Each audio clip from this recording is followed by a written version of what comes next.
Hello, আজকে আমি বলব আমার চুলে প্রচন্ড যে হেয়ার বিল্ড আপ হয়েছিল সেগুলো থেকে কিভাবে মুক্তি পেয়েছি। এটা কোনো বিজ্ঞানসম্মত উপায় নয়। অবশ্যই আপনাকে ডাক্তার দেখাতে হবে যদি আপনার অতিরিক্ত হেয়ার বিল্ড আপ হয়ে থাকে এবং এটি চুলকানির পর্যায়ে চলে যায়। অবশ্যই আপনি ডাক্তার দেখাবেন। আমি আজকে আসলে জাস্ট একটা ঘরোয়া টোটকা দেখাবো।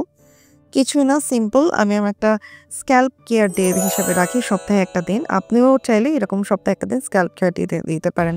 আর আমার স্ক্যাল্প কেয়ার ডে যেটা হয় গোসলের ঠিক ২ ঘন্টা আগে আমি চুলে একটা ভালো অনিয়ন অয়েল দিয়ে নিই। চুলে নয়, সরি, স্ক্যাল্পে। স্ক্যাল্পে সুন্দর মতো দিয়ে ভালো করে মাসাজ করি আমার স্ক্যাল্প ম্যাসাজারটা দিয়ে। এরপর ২ ঘন্টা চুলে রেখে আমি কখনোই তেল ছাড়া শ্যাম্পু ইউজ করতে পারি না। তো এইজন্য একটা তেল ভালো মতো দিই। দেন ১ ঘন্টা পরে আমি যেই শ্যাম্পুটা ইউজ করি এটা হচ্ছে সিলেক্ট প্লাস শ্যাম্পু। এটা ফার্মাসিতে পাওয়া যায়, স্কয়ারের, এবং খুবই আন্ডাররেটেড একটা অ্যান্টি ড্যান্ড্রফ শ্যাম্পু। এই শ্যাম্পুটা সব চুলের আপনার স্ক্যাল্পে ঠিকঠাক মতো দিবেন। দিয়ে অবশ্যই ১ থেকে ২ মিনিট অপেক্ষা করবেন। এরপর চুলটা ধুয়ে ফেলবেন। দেন আবার একটা আপনার ওই শ্যাম্পু দিয়ে চুলটা ধুয়ে ফেলবেন। আর হ্যাঁ, চুলটা ধোয়ার সময় অবশ্যই স্কাল্প ম্যাসাজারটা আবার ইউজ করবেন এবং খেয়াল রাখবেন এটা যেন চুলের প্রতিটি গোড়ায় যায় এবং ভাবে ঘুরিয়ে, মানে গোল, গোল করে ঘুরিয়ে নিবেন।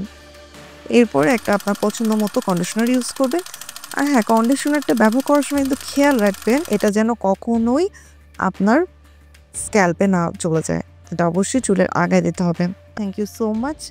আর হ্যাঁ, অবশ্যই আমার এটা জাস্ট অনলি ঘরোয়া টোটকা। এটা কোনো পার্মানেন্ট সমাধান না। এটা প্রতি সপ্তাহে এই নিয়মটা মেনে চলতে হবে। আর অবশ্যই ডাক্তার দেখাবেন। বেশি